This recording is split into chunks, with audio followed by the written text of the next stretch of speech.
Nakita niyo na ba si Pretty much Ash? like a soccer or... Ash? Yeah, and there's a defender. Nag-i-aspect na. And in them, you Mga kaibigan, Okay. So basically it's soccer but for kids. but in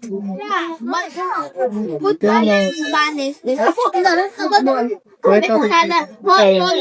Spanish is sala.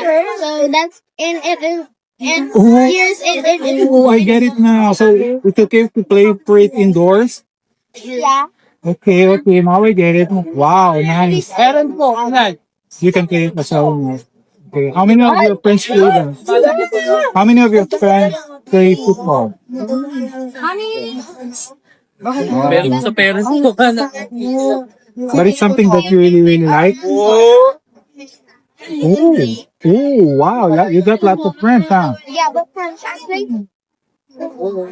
It's not so like the But I only play with myself. maybe it should just be here with school. She's like busy on her friends.